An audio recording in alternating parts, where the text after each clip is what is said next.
Salut à tous, je suis Kaiwai et vous êtes sur Dragon Collection, la chaîne entièrement consacrée à Dragon Ball. Si vous êtes fan de Dragon Ball Z Kakarot et que vous avez acheté éventuellement le DLC, le Season Pass, eh bien vous n'avez pas grand chose à vous mettre sous la dent depuis un bon moment, et c'est le moins qu'on puisse dire, alors que tous les mois on a des nouvelles sur Xenoverse 2, quand même un jeu qui date d'il y a à peu près 17 ans, qui continue à avoir son lot de nouveautés à télécharger gratuitement tous les mois. Eh bien, c'est pas la même histoire pour Dragon Ball Z Kakarot, qui a proposé, je pense qu'on n'a plus entendu parler de ça depuis 3 mois maintenant.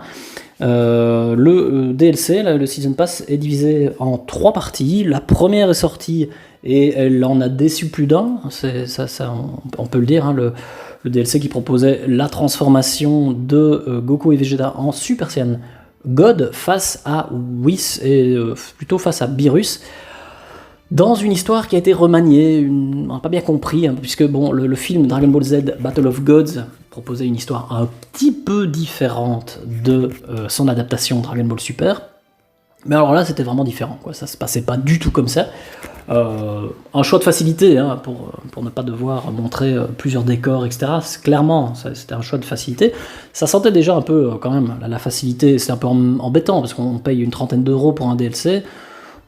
C'était assez décevant. Et voilà qu'on n'entend plus parler du jeu pendant longtemps. Et là, le V-Jump de ce mois vient de leaker, il y a quelques heures, la deuxième partie de ce DLC.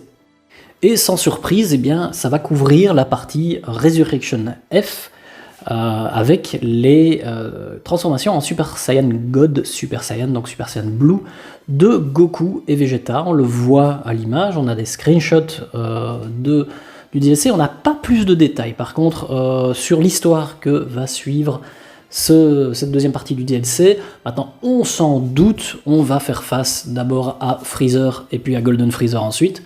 Ça va être pareil, 2 combats, vite fait, emballé, c'est pesé. Une histoire qui se passe dans le film, qui se passe dans un seul décor, si je ne m'abuse. Donc on pourrait respecter cette fois-ci l'histoire du film, Resurrection F. Maintenant, peut-être qu'il va encore une fois... on voit à l'image, en fait, qu'ils combattent déjà des soldats de l'armée de Freezer, ce qui n'était pas le cas dans le film. Donc à mon avis, on va quand même encore avoir droit à une petite réécriture de l'histoire. Moi je trouve pas ça chouette, personnellement, jusque-là le jeu Dragon Ball Z Kakarot avait quand même fait l'effort de suivre plus ou moins la logique de l'histoire de Dragon Ball Z. Il y a quelques petites choses qui étaient laxistes, mais on était quand même plus ou moins proche des événements de la franchise. Là bizarrement dans le DLC c'est une réécriture complète. Comme je vous dis, c'est pour se faciliter la vie, ce sera sans doute le cas pour cette deuxième DLC. Alors qu'est-ce qu'on sait donc ? On va débloquer le Super Saiyan Blue. On a les nouvelles tenues d'entraînement avec Whis pour Goku et Vegeta. Donc changement de tenue. Apparemment 2 attaques, une attaque par personnage à débloquer. Il y a le Shinzoku Ken de Goku Super Saiyan God Super Saiyan. Donc c'est quand il met son poing face à Golden Freezer et puis boum, il balance un coup, ça va, sans plus. Et puis Vegeta, l'Ultimate Vanish, je suis pas certain de savoir à quoi ça correspond, peut-être son attaque qu'il a failli déclencher face à Golden Freezer à la toute fin, je suis pas sûr de moi, mais ça n'a pas grande importance. Et c'est tout ce qu'on a à se mettre sous la dent, une double page, mais qui ne donne pas énormément de détails supplémentaires. Mais voilà, il n'y a pas grand chose d'autre à dire, vous savez à quoi vous en tenir. Ça va faire 1 heure et demie de DLC, et puis on attendra la grosse partie, la 3e partie, qui risque de traîner sans doute. Je ne sais pas quand on en saura plus. Tout d'abord, quand est-ce que celle-ci va sortir ? Le mois prochain, septembre, ça me paraît encore un peu juste de ce que je lis. Je plancherai plutôt sur octobre, mais voilà, à voir. Donc de toute façon, ce ne sera pas pour août, ne nous leurrons pas.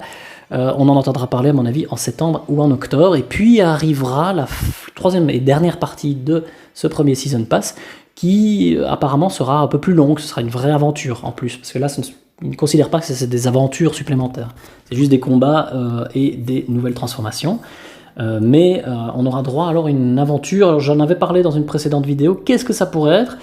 Je reste quand même sur l'idée que le jeu ne va pas dépasser Dragon Ball Z et qu'on va rester sur des événements de Dragon Ball Z. Alors qu'est-ce que ça pourrait être ? Ça pourrait être en fait tout simplement Dragon Ball Z Trunks et l'histoire de Trunks dans son passé.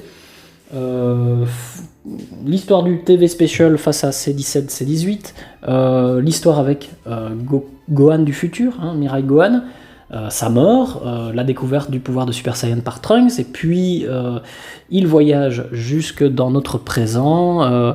On fera peut-être, en fait, on verra tous les événements de Trunks dans la peau de Trunks. Voilà comment, attention, hein, voilà comment moi je l'imagine, parce que je ne vois pas vraiment d'autres possibilités. Alors on parle de films, on pourrait dire, ouais, ça va être un DLC avec tous les films, les personnages des films, mais je ne sais pas si vous vous rendez compte de la fainéantise ultime montrée par les équipes de développement pour les 2 DLC actuels, les deux aventures de Season Pass. Ici, c'est vraiment feignant, hein, c'est le minimum syndical. Donc je n'imagine vraiment pas commencer à faire des décors pour les films, les personnages différents avec leurs techniques, là, non. Oubliez, franchement oubliez, ce serait une bonne idée, mais oubliez, la fainéantise qu'ils ont montrée là me prouve littéralement qu'ils n'iront pas plus loin. Et donc, j'imagine plutôt une réutilisation de méchants qu'on connaît, hein, C18, C17, Cell, tous ces personnages, Freezer, puisqu'on va peut-être jouer Trunks qui tue à nouveau Freezer, j'en sais rien. Hein. Tous ces personnages existent déjà dans la base de données du jeu, les décors aussi, donc voilà, ce serait pas compliqué à faire, et donc je les vois plutôt faire ce genre de choses. Ça expliquerait aussi peut-être pourquoi on n'a pas eu droit, en fait, dans l'histoire principale de DBZ Kakarot, à la partie où Trunks se transforme en Dai San Dankai, hein, quand il gonfle ses muscles, il perd un peu le contrôle sur lui-même face à Cell, après son entraînement avec son père. C'est possible hein, qu'on n'ait pas eu cette partie, ou qu'elle a été vraiment zappée rapidement, pour permettre de la rejouer dans un DLC consacré à Trunks. Ce sera pas inintéressant, c'est pas ça que je dis juste qu'il faut pas s'attendre à un miracle. Malheureusement, je crois qu'il n'y a pas grand chose qui va finir par rentabiliser notre achat de Season Pass, donc voilà, c'est ma prédiction pour cette fin de DLC, on va dire. Pour le reste, eh bien, on attendra le mois prochain, le prochain V-Jump, qui sans doute nous en dira plus, mais je ne pense pas que par voie officielle de la part de Bandai Namco, on en saura plus pour l'instant. Je crois qu'ils sont plutôt du genre à se cacher un peu sur le sujet, parce qu'il n'y a pas grand-chose d'exaltant à raconter. Je vous remercie de m'avoir suivi. Je vous dis à très bientôt, ou pas, parce que je ne sais pas vraiment quelles seront mes prochaines vidéos. En tout cas, suivez-moi sur Twitter si vous avez Twitter, j'ai toujours des petites choses à vous raconter. On a des discussions toujours très sympathiques sur ce réseau.